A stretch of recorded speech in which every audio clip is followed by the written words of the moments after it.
Meanwhile, in Cleveland, Todd Monken was introduced as the new head coach of the Cleveland Browns. He had a very emotional moment. I don't know if you've seen this when he got introduced.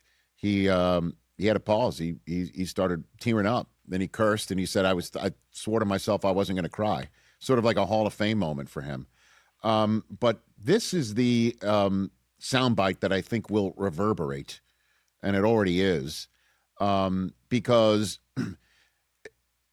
him being hired, Jim Schwartz not being hired, after the entire process plays out, is being laid at the feet of a front office and an ownership group that has been termed dysfunctional over and over again. It's being laid right at the feet of the Cleveland Browns, how they're going to mess up the side of the football that actually doesn't need much tinkering. So they could hire a guy with an offensive pedigree, which makes sense because that's the side of the football that really needs some help. But why can't you hire somebody for that side of the ball as a coordinator and keep Jim Schwartz as the head coach, certainly if he's now pissed and doesn't want to work for you anymore? Is it, did I oversimplify the general sense? Maybe, a little bit? But just, that's pretty much what it is. I mean, I'm kind of pigeonholing everything for the lack of time here. But the way Todd Monken addressed that subject matter of your hiring has pissed off Jim Schwartz, that side of the football is now going to be messed with, and the Browns have screwed it up even worse. I kind of dig what Monken did and how he said it, and I wonder what you think on the other side. We're going to keep the same system. We're still going to let them attack. We're still going to let them play free. I can't see any other way. They're a big reason why I took this job. The defensive players. I didn't take this job because of Jim Schwartz.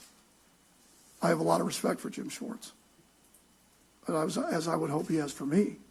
But I took it because of the players that are here, the ownership, Andrew Berry, and the ability to build this roster from the ground up on the offensive side. When I was preparing for the Cleveland Browns, I wasn't trying to chip Jim Schwartz. I was chipping Myles Garrett. And when I was sliding a protection to the outside backers or Grant Delpit that were blitzing off the edge, I was sliding the protection of the players. And when I was worried about throwing to the right against Denzel Ward or Tyson Campbell to the left, that's who I was worried about throwing at. Okay. All right. Well done. Okay. And I don't know if this is going to bring Jim Schwartz back because he is under contract, but the bottom line is it does lay down a marker as to who the ownership group chose as the head coach and whose room it is and whose team it is, which is an important marker to lay down if Jim Schwartz does come back. Last thing you want is to have some sort of a split locker room, and for him to basically tell the players, you're going to still be able to play the same way you have. The voice may be different. I have no disrespect for him. I have respect for him, but I didn't take the job because he was here.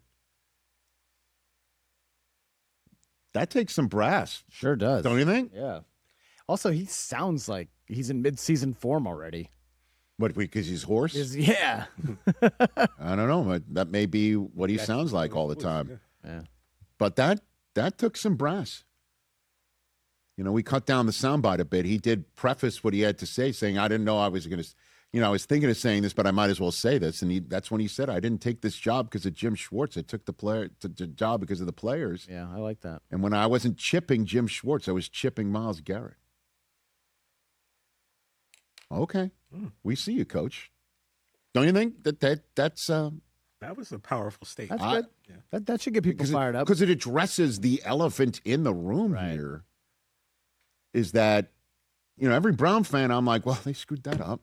So we got a guy that, that will handle the offensive side of the ball, we assume. But the defensive side of the ball, that guy's pissed and left. And now we messed that side up. Like the one side that we didn't need to mess up, we messed up. That's what every Browns fan I hear from is telling me. Mm-hmm. And he's basically like, hey, the players are the ones who took the job for, not the coach. The coaching does matter, as we know. But I found that interesting. Does Jim Schwartz still wind up there? I kind of think Because they offer him the Myles Garrett, we know you don't want to be here, but here's the money. Yeah, that's what the money's here's for. A nice boost. We saw what you did last year. The defense can still be Right. top of the league. I see you, Coach. No, I see it. That's quite a soundbite. I think that's going to clank around the old internet tubes. Yeah. Hey, you made it all the way to the end. Thanks for that. Check us out every single day streaming live on Disney Plus and the ESPN app 12 to 3 Eastern.